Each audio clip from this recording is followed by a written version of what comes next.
Já estou enviando a solicitação aqui para ele entrar e participar junto conosco. Enquanto ele se organiza e consegue entrar na nossa live, eu quero um feedback de vocês, se vocês me ouvem bem, se a imagem está legal. Olha, o professor chegou aí, já eu vou perguntar a ele se está tudo ok com ele. Como é que está aí, pessoal? Tudo bem? Tudo tranquilo? A internet está tranquila? O sinal, diz aí para mim. Como é que está o áudio, a imagem? Show de bola. Vocês me ouvem? Boa noite, professor. Você me ouve bem? Boa noite, amigo. Amigos. Boa noite. Coisa boa. Tudo tranquilo? Isso aí, pessoal. Vamos aguardar só um minutinho, que enquanto o Instagram ele notifica aí os nossos colegas para entrarem na live, tá bom? Sejam todos muito bem-vindos. Já eu vou apresentar o professor Paulo Rogério para vocês. Acredito que a maioria de vocês já conhecem o professor. Os que não conhecem passarão a conhecê-lo agora. Um abraço aí para o Claudeci, nosso amigo Claudeci, Ana Paula, Rafaela, o Rafael, o Ivanildo. Vamos lá, pessoal. Vamos fazer essa live alcançar aí 50 pessoas. Eu quero ver 50 pessoas com a gente aqui nessa sala, nesse bate-papo. Então, tem um aviãozinho aí abaixo. O que é que você vai fazer com ele?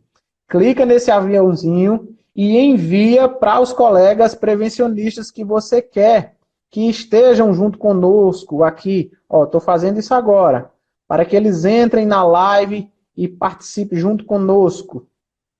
Tá ok? Usa esse aviãozinho aí para distribuir essa live. Clica também no coraçãozinho, porque você vai estar dizendo ao Instagram que essa live ela tá, bacana, tá relevante, então ele vai distribuir para o maior número de pessoas possível. Ok? Então vamos lá, já basta de ajustes e de comentários. Então boa noite para todos os que já chegaram e para os demais que ouvirão essa live gravada, porque nós vamos depois subir essa live para o canal do professor Paulo Rogério, tá bom? Então depois, você que está aí no YouTube acompanhando essa live, também um abraço para vocês, tá bom? Um abraço para o Kleber também, Kleber Santos, engenheiro, que acabou de entrar agora, nosso parceiro também. Vou apresentar, então, o professor para vocês, pessoal, e aí ele vai fazer aí um comentário e eu já vou passar a bola para ele, tá bom? O nosso encontro aqui vai ser o seguinte, ele é a autoridade no assunto, eu estou aqui junto com vocês para aprender, esse assunto é importantíssimo, por isso eu digo a vocês, continue nessa live até o final, porque é um conteúdo exclusivo que você vai aprender simplesmente do professor, do cara que criou esse negócio. Então não é um aluno, uma pessoa que estudou, que aprendeu num livro, não, você vai aprender com o cara que criou o NTEP.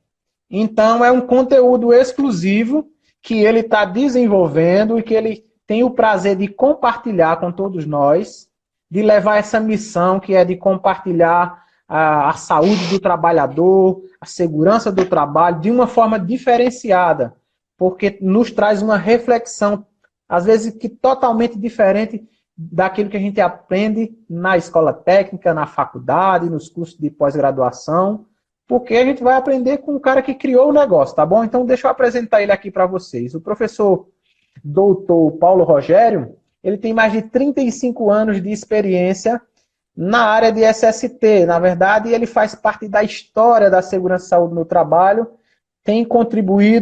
já contribuiu e tem contribuído bastante com a SST no Brasil. As suas produções acadêmicas, ele tem aí um marco divisor com a terceira geração da saúde do trabalhador e a peculiaridade deste autor se deve à mescla das áreas de conhecimento com as quais produz esse caldo pioneiro e ousado. Engenheiro mecânico de formação, com atuação na Petrobras, concursado, avançou sobre a área previdenciária e tributária, na condição de auditor fiscal da Receita Federal do Brasil. Especializou-se também em contabilidade, é engenheiro de segurança do trabalho e fez mestrado na Espanha e doutorado na Faculdade de Ciências da Saúde da UNB. É também formado em Direito pela Uninp e pós-doutorado pela ENSP. E, em paralelo, seguiu carreira acadêmica como coordenador de cursos na Unileia, que é a faculdade onde ele é coordenador dos cursos. Então, percebam que não é puxação de saco nenhuma, tá certo? Eu estou aqui comentando, falando um pouquinho sobre a carreira brilhante do professor. Desde já eu agradeço, professor, essa satisfação, essa honra do senhor nos dar essa oportunidade de compartilhar conosco o seu conhecimento, tá bom? E agora eu quero passar a bola para você, mas antes, pessoal, continua compartilhando com os colegas aí. Esse aviãozinho, bota o aviãozinho para trabalhar, que eu quero ver 50 pessoas na sala aqui, que é para poder o professor voltar na próxima sexta-feira, que a gente está tentando marcar uma próxima live na sexta-feira, mas vai depender aí da interação de vocês, tá bom? A bola está com você, professor. Fica à vontade. Meu amigo Gustavo, o que é que você quer de mim? Dê o norte aí, o que é que você quer de mim? Eu quero que você... Eu já apresentei você, né? E eu acho que você não precisa falar sobre você. Fale sobre aquilo que você tem produzido para a área de segurança do trabalho. Nós escolhemos esse tema riquíssimo, que é a NTEP. E aí eu queria que o senhor comentasse, falasse desde o surgimento do NTEP, como foi que isso surgiu, a partir de qual problemática, e aí explicar o que é o N, o que é o T, o que é o E, o que é o P, o que é esse nexo técnico-epidemiológico previdenciário e qual é a importância dele, não só para as empresas, para o trabalhador e também para os profissionais de segurança do trabalho. O NTEP foi a noiva que foi junto com a sogra. O NTEP nasceu com o objetivo de ser a noiva do FAP. Sem o NTEP não haveria o FAP, sem o FAP não haveria a NTEP. O NTEP é o Nexo Técnico Epidemiológico Previdenciário. O desafio, né, e essa palavra eu vou explicar mais à frente, essas 4 palavrinhas aí, mas o desafio era como produzir justiça fiscal, justiça social, prestigiando os bons empregadores, como fazer uma tributação flexível do SAT, do Segurança do Trabalho, de forma que as empresas que efetivamente fizessem gestão tivessem uma contrapartida do Estado, né? Uma redução do tributo. Então, o nascimento do NTEP é um nascimento 100% preocupado com a arrecadação, né? Então, a nossa missão à época, isso era lá em 2003, 2004, a nossa missão na época era produzir um método que fosse robusto o suficiente para que não houvesse desvios, não houvesse dúvidas, não houvesse controvérsias, e essa robustez vem a partir da ciência, né?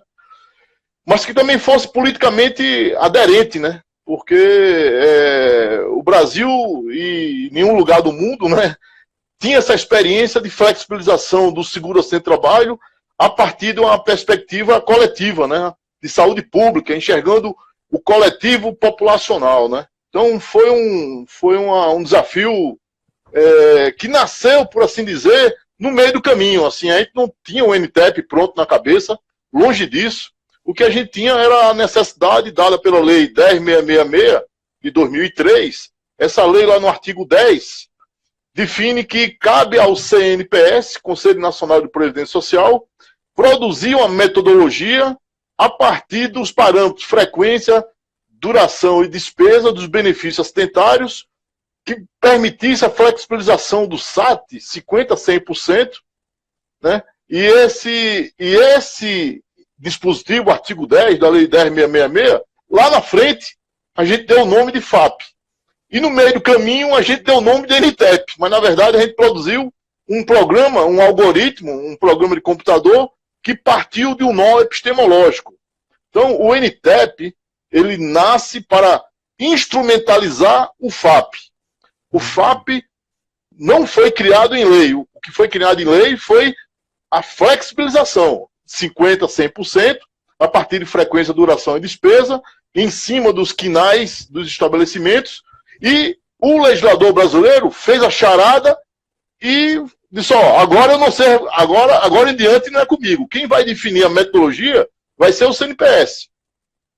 E foi essa charada que a gente levou lá para a academia, isso em 2003. Então, o nosso projeto acadêmico foi submetido no concurso de ingresso para mestrado e doutorado na UNB.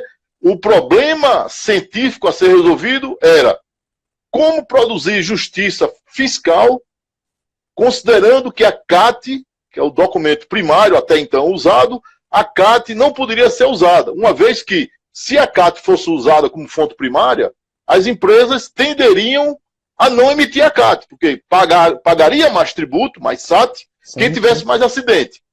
Quem emitisse a CAT, portanto, ia ter ali um mascaramento muito forte. Então, nós estávamos diante de um nó epistemológico, um nó dado pela própria ciência, porque a ciência teria que trabalhar com os dados esses que a gente sabia que não tinham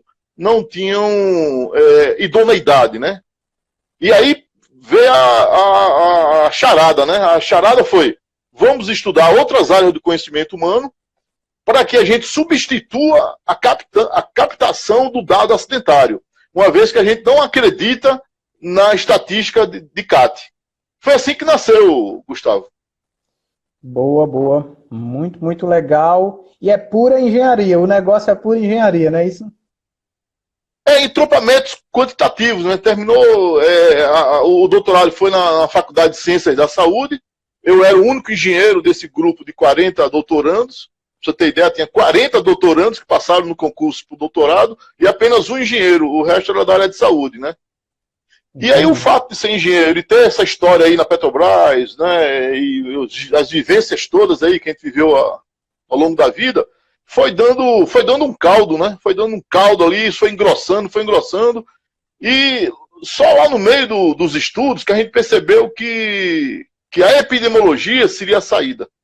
Né? A epidemiologia, EP, sobre, demo, população, logia, estudo, a gente teria que estudar as populações empregadas a partir de um referencial da perspectiva do patrão e não do olhar do trabalhador. Então a gente tinha que olhar o meio ambiente de trabalho. E para enxergar o meio ambiente de trabalho, tinha que olhar da perspectiva de quem manda e não de quem obedece. Né? E aí foi outro salto, né, qualitativo, né, epistemológico, porque a gente deixou de olhar CBO, deixou de olhar função, tarefa do trabalhador e passamos a olhar a forma que se organiza o trabalho. E a variável que homogeneiza essa decisão empresarial, a variável que representa, né, e homogeneiza os fatores de riscos, essa variável é a CNAE, Classificação Nacional de Atividade Econômica. Então, a partir do estudo epidemiológico, ou seja, populacional de todos os CNPJs, população de todos os CNPJs, considerando todos os NITs, ou seja, todos os números de trabalhadores, número que identifica o trabalhador, o NIT, né? Então você olha o universo de 14 milhões de CNPJ, enxergando, abaixo desse universo, 42 milhões de trabalhadores empregados a esses 14 milhões de CNPJ. E aí você tem uma visão coletiva, né, abrangente, e aí você consegue dizer, opa, a partir dessa população, usando o conhecimento de epidemiologia, a gente vai dizer se há uma endemia, se há uma epidemia ou se há uma pandemia. E aí a gente entra toda a carga conceitual, é toda da epidemiologia mesmo, não é à toa que o nome NTEP tem uma epidemiologia no meio aí, né? Sim, sim. Então, o NTEP foi gerado, ele não tinha esse nome, na verdade era só um passo de computador, né? Era um algoritmo e tinha uns passos que a gente tinha que chegar na frequência. Frequência de quê? Dos acidentes. Mas o que é acidente? A gente já tinha descartado a CAT como fonte primária, lembra? Sim, sim. Então, qual seria o marcador que marcaria os benefícios acidentários para carregar na fórmula do FAP? Uma vez que o FAP tem uma fórmula que considera frequência. Então, a questão fundamental era qual seria o marcador de entrada dos acidentes de trabalho no numerador do coeficiente de frequência daquilo que lá na frente vai ser chamado de FAP. Tem sido descartado a CAT. E aí a gente conseguiu, né, montar um marcador acidentário chamado estimador de risco, a partir da população exposta, dada pelo CNAE, como variável síntese, representante da forma que se organiza o trabalho, e, portanto, há uma verossimilhança de todos os empregadores que convivem, comulgam, né, participam de um mesmo processo produtivo, representado por um CNAE.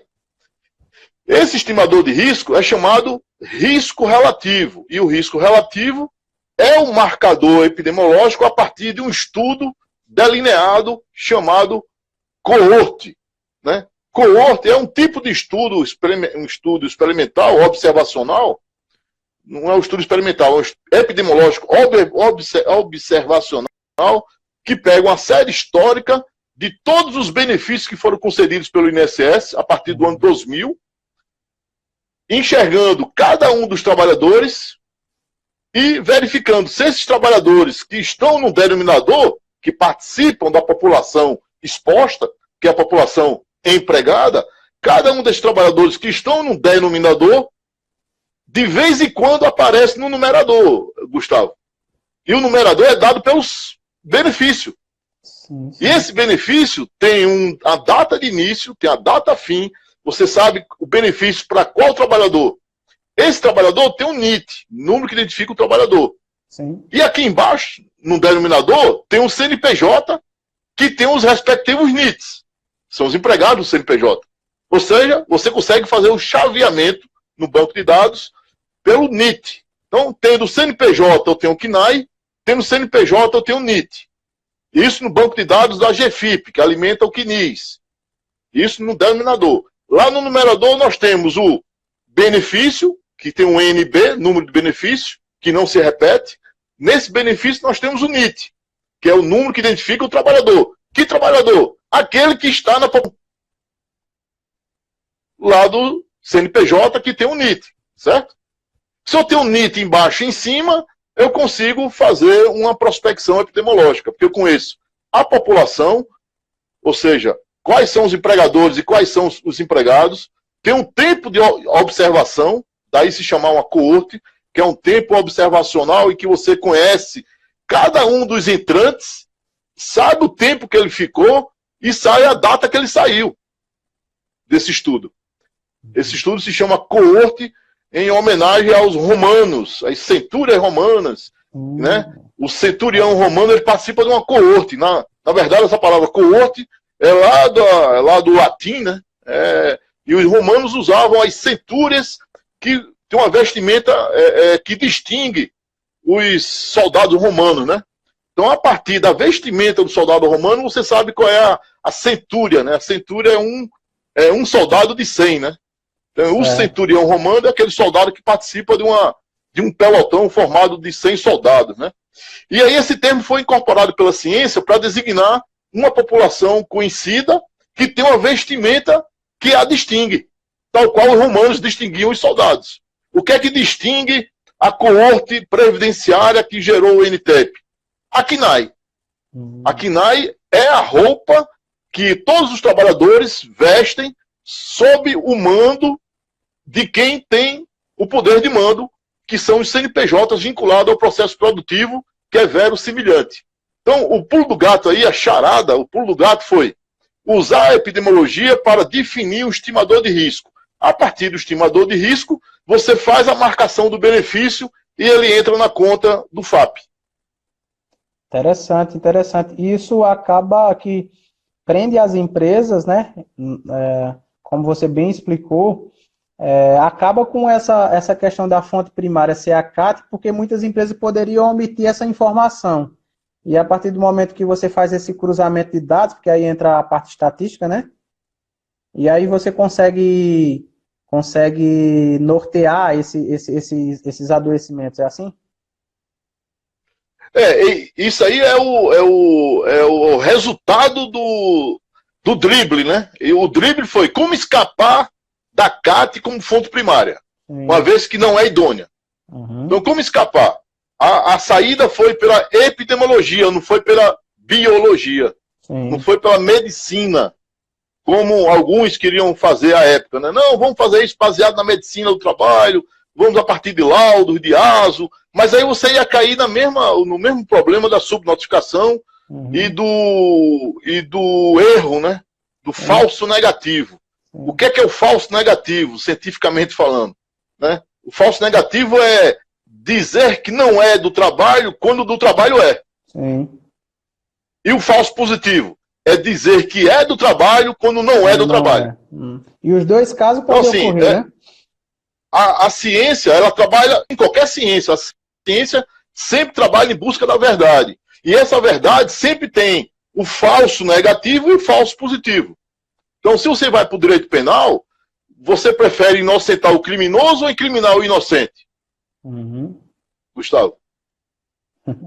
Verdade. Você prefere inocentar o criminoso e incriminar o inocente ou incriminar o criminoso e inocentar o inocente?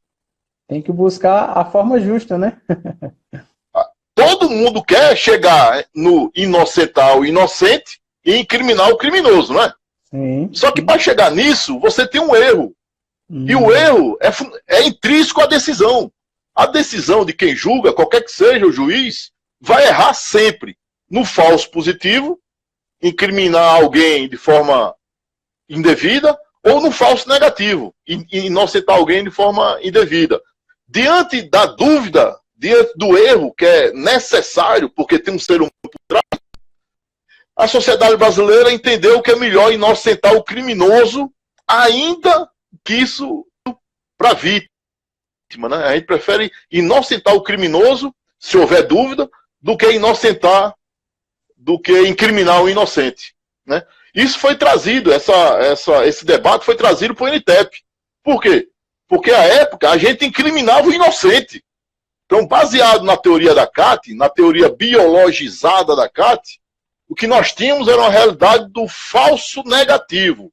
98% dos benefícios era porque Deus quis. Não era vinculado ao trabalho. Ela não tinha CAT, o INSS dava B31, e o trabalhador tinha que provar que era acidente de trabalho. Não sei se eu consegui me explicar.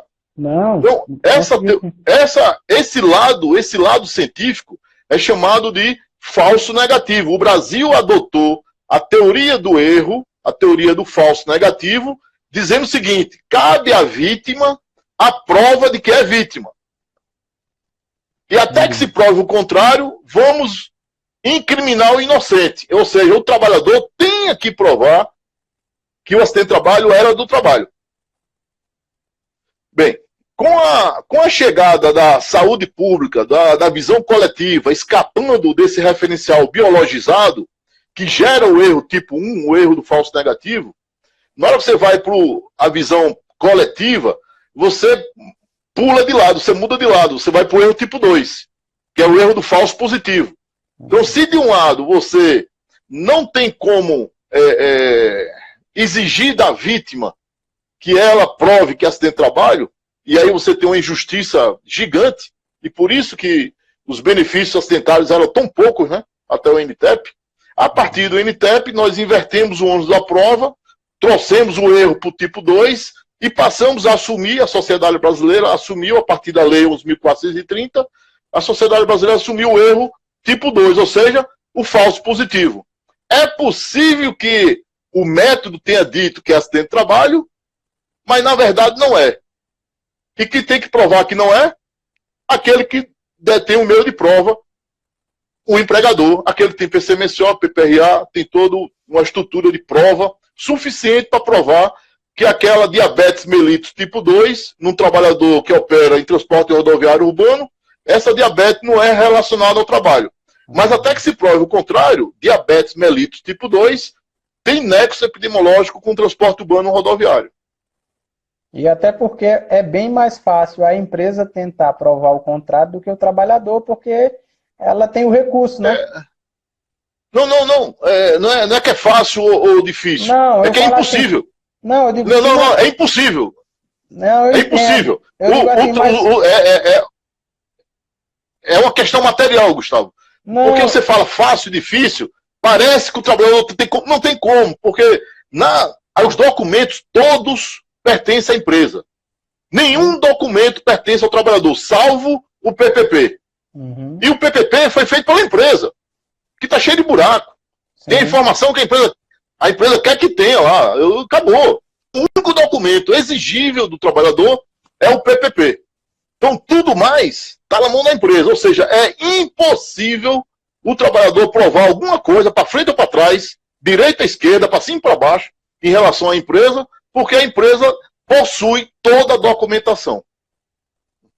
Entendi. Isso. Então, o NTEP, ele nasce, ele recebe esse nome lá em 2005. Entre 2003 e 2005, é um mero passo de computador, é um mero go-to. Então, vai lá nos benefícios, pega o número de benefício, NB, verifica nesse número de benefícios qual é o CNPJ vinculado ao NIT. Pelo NIT vinculado ao CNPJ, eu sei qual é o KNAI. Pelo NIT do trabalhador, lá no afastamento, que é o NB, o número de benefício, eu sei qual é o motivo incapacitante, o CID. Então, o CID, a Classificação Internacional de Doença, na 10ª revisão, nós temos, portanto, a informação mórbida, que é a entidade mórbida, incapacitante por mais de 15 dias, que é o CID, e nós temos a entidade produtora desse ambiente de trabalho, que é o KNAI. Partindo de um pressuposto epidemiológico de que os fatores de riscos das fábricas de sapato, em qualquer fábrica de sapato do Brasil, fábrica de sapato couro, vai ser igual em Caruaru, Manaus e em Franca. Ah, mas muda, são culturas distintas, tudo distinto. Mas na fábrica de sapato, os processos produtivos são muito próximos. Isso se chama verossimilhança e, portanto, se o processo produtivo é próximo, próximo é o adoecimento. O resultado do processo produtivo leva... Eu acho, o seu áudio... Oi? O seu áudio, ele caiu. Não estou te ouvindo mais. Opa, câmbio... Opa! Não sei o que aconteceu. Opa! Alô, câmbio! Vou fazer o seguinte, não tem problema. Pessoal, continua aqui. Eu vou fazer assim, vou cancelar a sua transmissão, manda o convite, você volta nessa mesma live. É só você voltar, tá bom?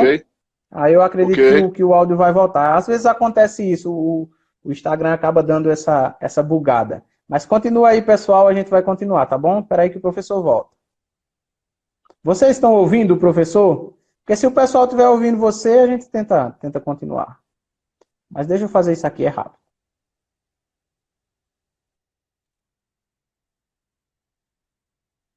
Só um momentinho, pessoal, a gente vai continuar, tá bom? Vou convidar mais uma vez o professor. Ele vai voltar. Aconteceu alguma coisa aqui com o áudio dele. Ó, o pessoal está dizendo que está claro, que está ouvindo. Sim, vocês me ouvem, né? Mas vocês estavam ouvindo o professor também ou caiu para vocês? Porque talvez tenha caído só para mim. Ele vai voltar agora, tá bom? Aguarda só um pouquinho, eu já mandei o convite. Vou fazer o seguinte, deixa eu esperar ele voltar. Quando ele entrar, estou aguardando, professor, sua entrada. Você entra e aí eu te convido. Pronto, vou te convidar agora, tá bom? Então ele volta agora, tá bom? Vai continuar. Aproveitando aí, pessoal, se vocês estão gostando da live, beleza? Continua aí apertando nesse coraçãozinho. Continua apertando nesse coraçãozinho. E agora? Ok, voltou. Olha aí, coisa boa. Voltou, tá tranquilo. Olha o Claudeci aí. O Claudeci tá sendo nosso assistente técnico aí, ó. Ouvindo os dois. Claudeci, depois eu mando um abraço para você aqui nosso amigo Claudeci. Manda um abraço para ele. Isso aí, pessoal. Vamos lá, professor. Você vai continuar. Deixa eu só dar uma instrução aqui ao pessoal. Continue compartilhando com os amigos. Ó, temos 32 pessoas aqui. Nós queremos bater aí o nosso recorde de 50 pessoas nessa sala. Façam isso para o professor voltar na próxima sexta-feira e dar continuidade nesse assunto importantíssimo, tá bom? Então convido os colegas aí enviando esse aviãozinho e continua clicando no coraçãozinho também. Por que isso, Gustavo? Para que isso? Porque o Instagram, o algoritmo do Instagram vai entender que essa live ela é relevante e vai distribuir isso para um número maior de pessoas que isso aí vai ser legal, a gente vai ficar feliz por isso, porque aí a mensagem que está sendo transmitida vai alcançar mais pessoas, tá bom? Vamos lá, professor. Pode dar continuidade. Fazendo um resumo aí desse primeiro bloco aí, amigos, nós temos aí um desafio dado pela Lei 10.6666, é o artigo 10º dessa lei, trouxe a flexibilização do SAT, o Seguro-Centro de Trabalho no Brasil, dizendo que o SAT poderia majorar a 100% ou reduzir a 50% a partir do desempenho, dado em frequência, duração e custo dos benefícios acidentários. Isso considerando a comparação com o CNAE. Então, a própria lei trouxe o CNAE como uma variável síntese, a variável de referência para fim de comparação de desempenho, tá? O desempenho não é de uma empresa com todas as empresas do Brasil, não. O desempenho é de uma empresa para as concorrentes de um mesmo segmento econômico. Quem definiu isso materialmente foi o artigo 10 da Lei 10.666. O que nós fizemos foi levar isso para a academia, porque a lei diz o seguinte: agora em diante é com a sociedade via CNPS. O CNPS, que faz parte do Poder Executivo, mas é um órgão autônomo do Poder Executivo. Não é o presidente da República, não é o ministro que assina o método do CNPS. Por quê? Porque o CNPS tem um instrumento para isso, que é a resolução. E na época, a resolução 1236, em 2004, já trouxe esses elementos epidemiológicos para fins de apuração do FAP. Perceba, nessa época, pessoal, não tinha o nome FAP nem o nome NTEP. O que nós tínhamos era aferição do desempenho a partir de um número que multiplica o SAT. Se esse número multiplica o SAT, na matemática se chama fator. Se é soma, é uma parcela. Se é uma multiplicação, é um fator. Então a palavra fator já vem daí. FAP, fator central de prevenção, vem dessa definição matemática dada pela lei. A lei foi que disse que vai majorar de 50% a 100%. O que é majorar de 50% a 100%? É multiplicar por 1 sobre 2 ou 2. Então o fator é o fator 2. Concorda? Quem disse isso? A lei. A lei falou, ó, o tributo do SAT vai reduzir a metade, ou seja, dividir por 2, ou pode ir a 100%, que é multiplicar por 2. Então nós temos aí um fator. Esse fator tem a ver com um fato social, que é o acidente do trabalho. Vem a palavra acidentário. E esse acidente está dentro de um contexto da população super sadia. É a população que passa apto no exame admissional das empresas. Essa população super sadia, por quê super sadia, Gustavo? Porque os predisponentes, aqueles suscetíveis, ficam na peneira do exame admissional. Então, só entra para a coorte epidemiológica, só entra para o estudo epidemiológico a população previdenciária, que tem uma peneira de admissibilidade muito fina, que é o exame apto, dado pelo médico do trabalho lá no PCMCO. Sim. Então, o fator acidentário de prevenção, ou o fator acidentário previdenciário, e aí a gente pegou previdência, prevenção, tudo tem a ver com redução de acidentes, tem a ver com estímulo à melhoria ambiental. O nome disso é prevenção. Então, fechamos o primeiro trinômio aí, que é o fator acidentário de prevenção. O método já vem com isso lá, já nas cabeceiras, né, a gente teve esse insight aí, de dar nome a esse fator, né, matematicamente falando. O passo seguinte foi dizer o seguinte, foi estabelecer um critério de acumulação, um critério de contagem de acidente de trabalho, uma vez que a CAT tinha sido descartada. A CAT sendo descartada, nós elegemos o risco relativo, RR, risco relativo, que é uma razão de incidência entre os expostos, dividido pela incidência entre os não expostos. A razão entre incidência é o que se chama de risco relativo no estudo epidemiológico tipo coorte. E nós temos exatamente uma coorte na mão. Por quê? Nós temos os denominadores, que é a população exposta, que é a quantidade de NIT, trabalhadores, vinculado ao CNPJ, vinculado ao CNAE. Isso está no denominador. E no numerador, para achar o quociente, que é a frequência relativa. Estamos falando de frequência relativa, né, pessoal? Então, a Petrobras tem muito acidente, mas também ela tem muita gente empregada. Então, se você pegar números absolutos, é possível que a Petrobras tenha mais acidentes que uma padaria. Não é possível? Sim. Agora, quando você pega número relativo, é possível que a Petrobras tenha menos acidentes que uma padaria. Sim. Por quê? Porque a Petrobras tem um denominador muito grande, enquanto que a padaria só tem 3 empregados. Então, qualquer acidente numa padaria já é 33%. Um acidente já é 33%. E você pega um acidente numa população de 60 mil empregados, isso aí vai dar 0,0000000. 0, lá vai bolinha.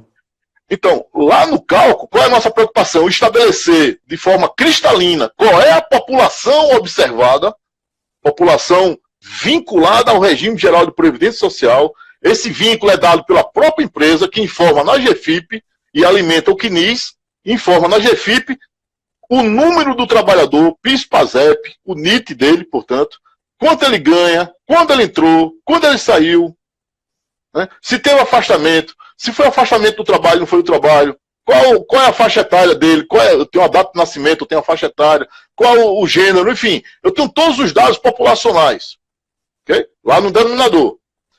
Mais do que isso, conheço todos os CNPJs que empregam esses NITs. Sei desse CNPJ, qual o endereço do CNPJ, qual o processo produtivo, o que é que eles fazem, qual o faturamento bruto, quantos eles têm de massa salarial, quantos eles têm de vínculo empregatício. Esses dados estão lá no CNIS, Cadastro Nacional de Informações Sociais. Okay? Então a gente conhece muito bem a população exposta, que é a população formada pelos indivíduos, pessoas abstratas, CNPJ, que é uma pessoa ficta. CNPJ não é uma pessoa natural, é uma pessoa ficta. E nós conhecemos todas as pessoas naturais vinculadas pela GFIP, via contrato de trabalho, ao regime geral de previdência social, que conecta o NIT ao CNPJ. E pelo CNPJ eu chego no CNAE. Portanto, a gente conhece muito bem a população formada por pessoas fictas e pessoas naturais, ao longo de um período de observação, de 2000 a 2004. Foi o primeiro lote aí que nós fizemos de investigação. Foram 5 anos na base, 2000 a 2004.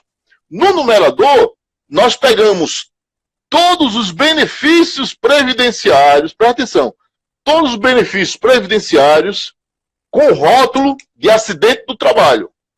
Quem dá esse rótulo de acidente do trabalho? O médico perito do INSS. Okay?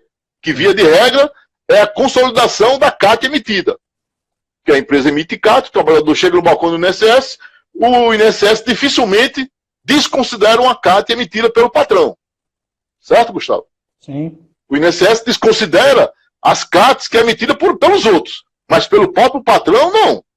Então nós pegamos os benefícios acidentários rotulados como B91, B92, afastamento temporário e afastamento permanente acidentário, mais todos os benefícios B31, aqueles não relacionados ao trabalho, e todos os benefícios B32, invalidez não relacionada ao trabalho, e colocamos na conta se o afastamento desses B31 e 32 for motivado por um CID que tenha risco relativo maior do que 1. Esse foi o marcador para ingresso no numerador do cálculo do FAP. Esse risco relativo maior do que 1 no estudo de coorte é chamado estimador de risco a partir da razão de incidência entre os expostos, dividido dividido pela incidência entre os não expostos. E o que é não exposto? É todo mundo que participa dos outros quinais que não aqueles sob teste. Então, o risco relativo, né, é um parâmetro estatístico que tem um quê de causalidade. Por isso que não é uma mera associação. Por isso que o nome não é Associação Técnico-Epidemiológico Previdenciário. Porque se fosse só uma associação estatística, não seria nexo técnico. E aí eu explico o porquê do nexo, a palavra nexo. Né? Porque se é uma mera associação estatística, o galo vai cantar porque o sol nasceu. Você contabiliza nos últimos 2 anos quantas vezes o sol nasceu e quantas vezes o galo cantou. Você vai ver que tem uma associação estatística. Sim. O NTEP é uma associação estatística, mas ela tem uma explicação, ela tem uma componente de causalidade, coisa que na mera associação você não tem. Até porque na associação pode ser indo e voltando, né? isto causa aquilo, mas aquilo pode causar isto. Aquilo pode estar depois disso e isso pode estar antes daquilo. Então, a associação não quer dizer muita coisa, não tem significado. Ele está dizendo o seguinte: existe uma covariância. Estatisticamente falando, quando você pega uma associação, você está dizendo essas variáveis, elas variam com a covariância. Ou seja, um pouquinho que muda uma, muda também a outra. Mas isso não quer dizer que uma explica a outra ou coisa do gênero, entende a diferença? Quando você vai para o nexo, e aí o estudo epidemiológico é importantíssimo, porque quem dá essa característica, esse sentido de causalidade a essa associação, quem dá essa característica é o delineamento epidemiológico. Então, num delineamento epidemiológico em que as pessoas entram sadias, elas entraram boas. Quem disse que elas estão boas? O médico da empresa. O trabalhador entrou apto? Claro que sim, entrou apto. Porque se não fosse apto, não teria entrado. Ou seja, entraram sadios. Como é que depois chegou no balcão do INSS? Porque eles tiveram algum problema genético, algum problema... Vou ligar aqui que começou a fazer zoada aqui. Eles tiveram algum problema genérico, algum problema social, mas eles trabalham. E até que ponto o trabalho concorreu para esse adoecer? Então nós temos aí uma série horizontal no tempo, a partir de um marco inicial, que é o ano 2000, e você acompanha essa população, verificando o adoecimento dessa população.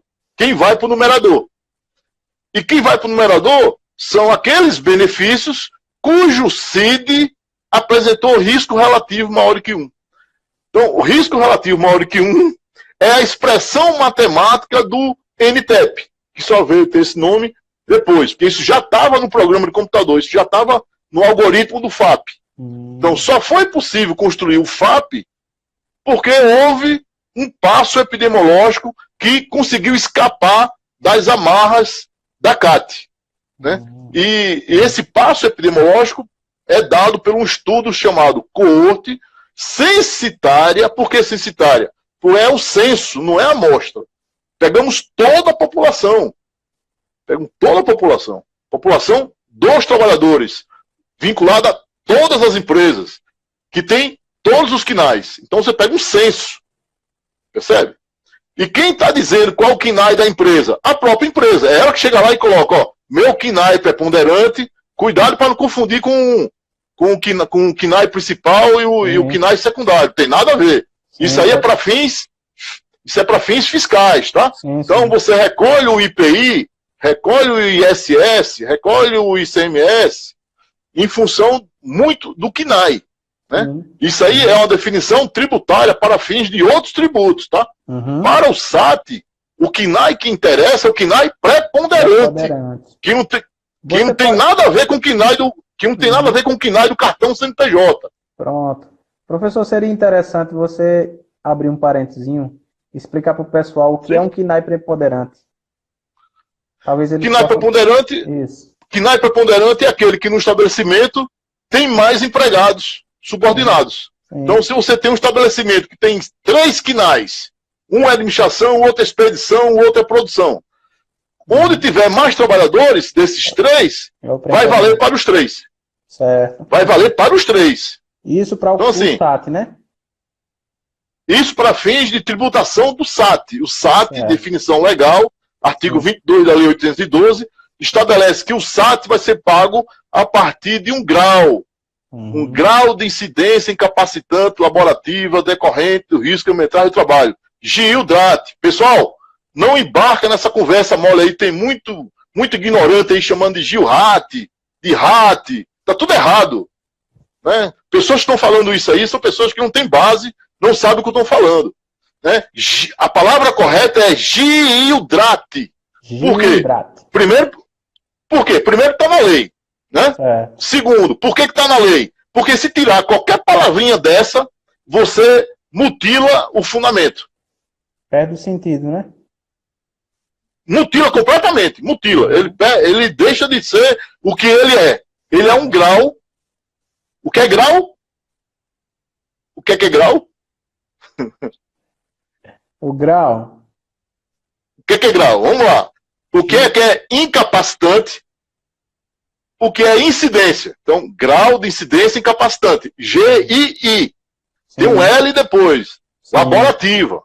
Certo. Tem um D, decorrente. Decorrente tem um nexo de consequência aí, concorda? Uhum. Se tirar o D, você matou o instituto.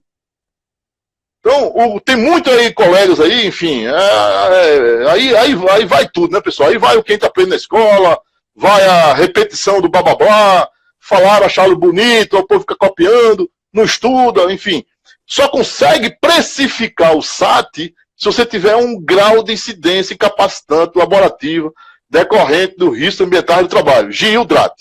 O GILDRAT, portanto, é um instituto da epidemiologia. Tem nada a ver com tributo. Então o povo mistura aí, Gustavo. Chama GILDRAT de alíquota, tem nada a ver, nada a ver. Nada alíquota do GILRAT. Alíquota do GILRAT, já ouvi muito. Isso é atestado, com todo respeito, de ignorância. Ignorância não sabe o que está falando, né? Porque o SAT poderia ser precificado pelo quilowatt-hora de consumo, por exemplo. Então, eu crio uma regra de tal quilowatt-hora, o SAT é 1. Então, percebe? Não tem nada a ver uma coisa com a outra. Então, o quilowatt-hora é um construto teórico a partir de um método que vincula quantidade de consumo de energia com acidente de trabalho. É possível isso? Hein, Gustavo? Sim. Sim. Isso. Analogamente, a lei diz o seguinte, o preço do seguro vai ser dado com base em um grau. Grau de quê? De incidência. De incapacidade. E essa incapacidade é expressa por qual medida? Pela incidência. E o que é incidência? Casos novos para a população. Voltando para a coorte.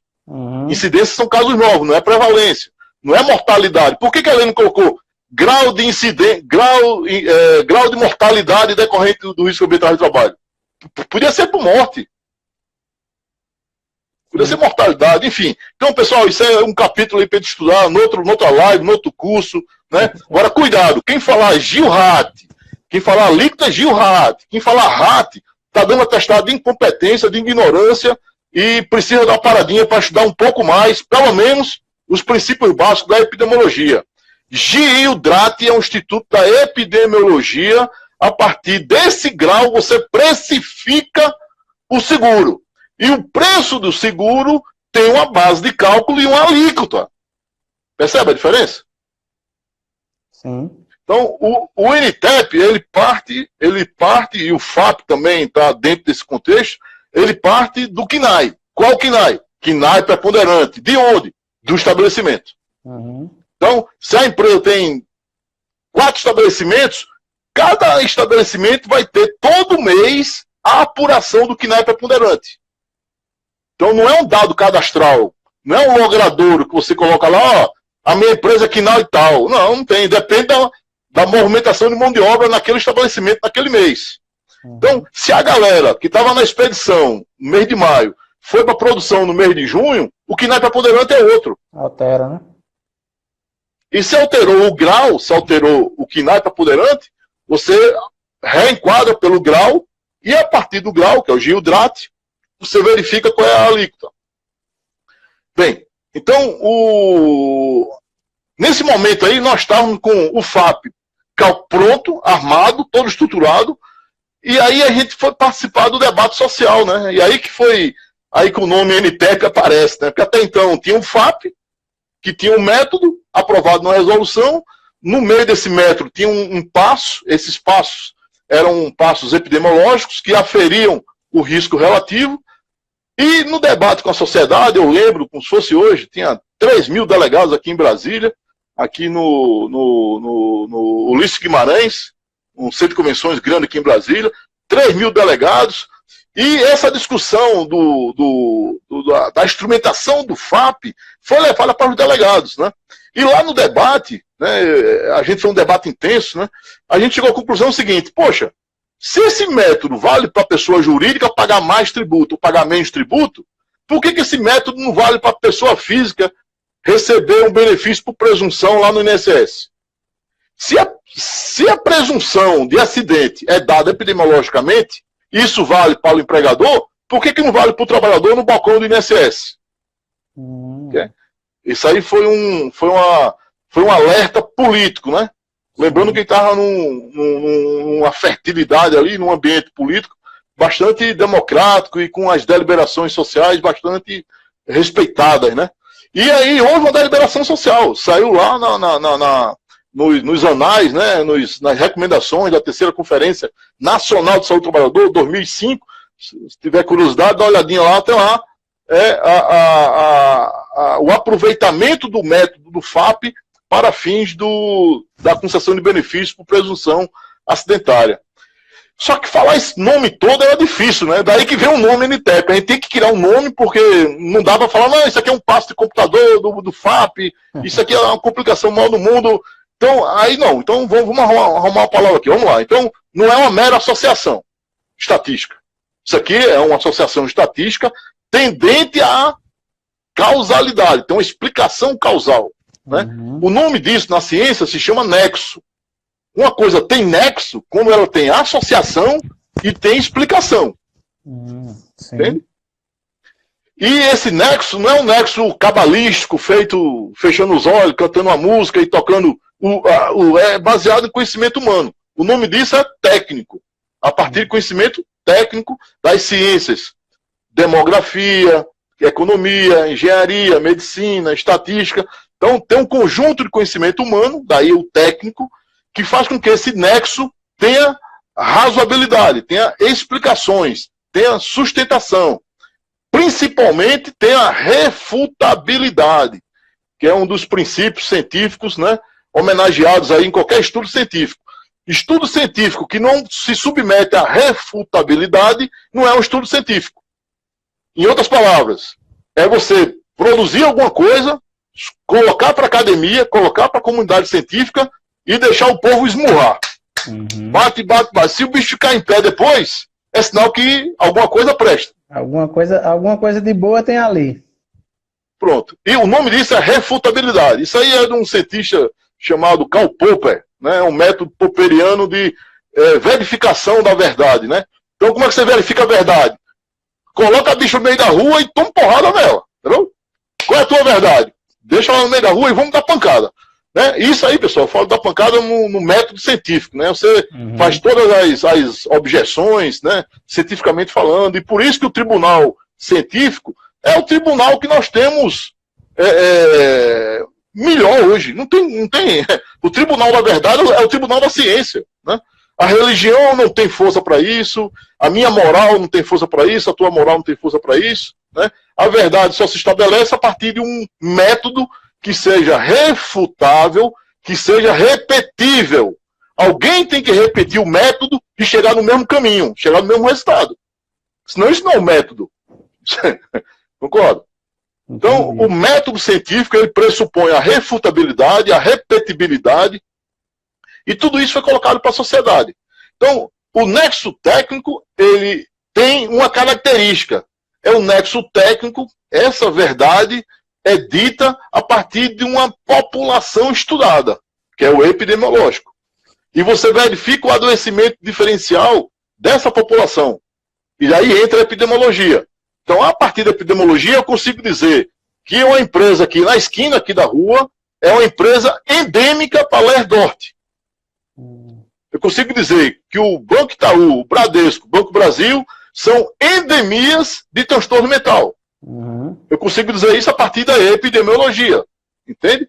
Eu reúno os dados coletivos de uma comunidade, defino quais são as variáveis de controle dessa comunidade, dessa população, e estabeleço a definição de caso. O que é um caso? O caso epidemiológico, neste nexo epidemiológico, é um caso altamente restritivo, Gustavo. Só é caso, para fins do nexo técnico epidemiológico, primeiro, se for uma doença incapacitante. Ok? Sim. Mas não qualquer doença. Uma doença incapacitante por mais de 15 dias. Certo. Professor. E não é... Oi? Desculpa eu interromper o senhor. As lives no Instagram, a gente tem só 1 hora para transmitir então, ela. Acabou. Tchau, pessoal. Obrigado. Não, Até sexta. calma aí. Falta só 5 minutos. Eu vou deixar o senhor completar aí o seu raciocínio. Aí depois eu vou dar aqueles avisos para o pessoal, falar sobre o grupo do Telegram, tá bom? Pessoal, estamos fechando aqui esses quatro verbetes aqui. Nexo técnico epidemiológico previdenciário. O epidemiológico é importante porque sem ele a gente ficaria no referencial clínico, anatomoclínico, fisiopatológico, o referencial da medicina biologizada. E aqui a gente introduz uma medicina epidemiologizada. Ou seja, você continua na medicina, mas enxergando o coletivo do adoecimento. Daí a potência do nexo técnico epidemiológico, né? Que consegue dizer de forma contundente quais ambientes de trabalho são epidêmicos, endêmicos e o principal, né, pessoal? A grande conclusão do nexo técnico epidemiológico é que 92,83% das empresas produzem saúde. Não fazem mal à saúde, ao contrário, trabalhar faz bem. Né? Então aquilo que o senso comum, aquilo que a gente aprende na igreja, na escola, que trabalhar faz bem, é a verdade cientificamente provada pelo método do NTEP. Por quê? 92,83% dos trabalhadores vinculados a determinados quinais, para determinadas doenças, apresentam fator de proteção, não fator de risco. O risco relativo é o estimador de risco, que acima de 1 é fator de risco, abaixo de 1 é fator de proteção. Então nós chegamos a essa conclusão, isso foi um achado científico interessante, né? Porque tem muito do senso comum, né? Trabalhar faz bem, mas ninguém nunca provou isso matematicamente. E aqui a gente conseguiu, em um método, dizer, ó, 92,83% do trabalho faz bem. Por quê? Porque se eu não trabalhasse, eu adoeceria. Né?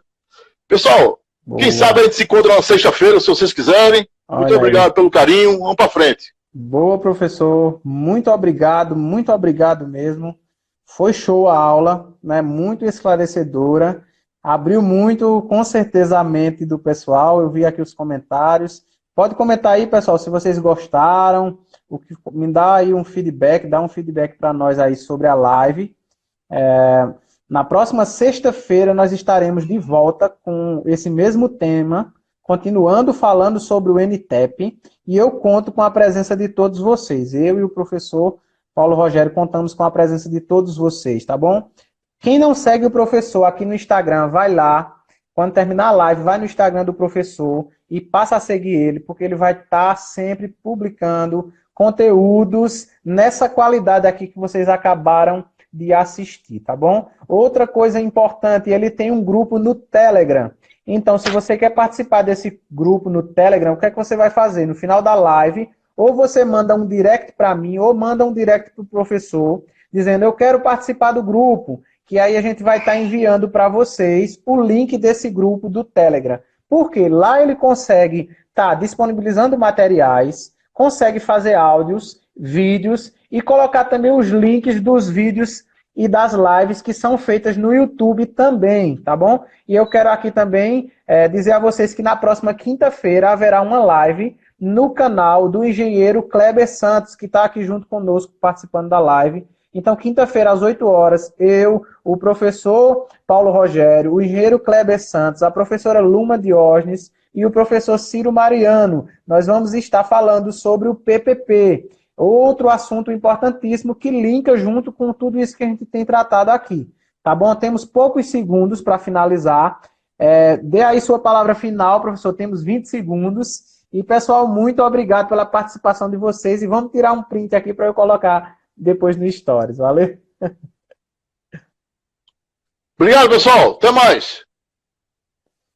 Até mais, pessoal. Um abraço. Até a próxima sexta-feira aqui no mesmo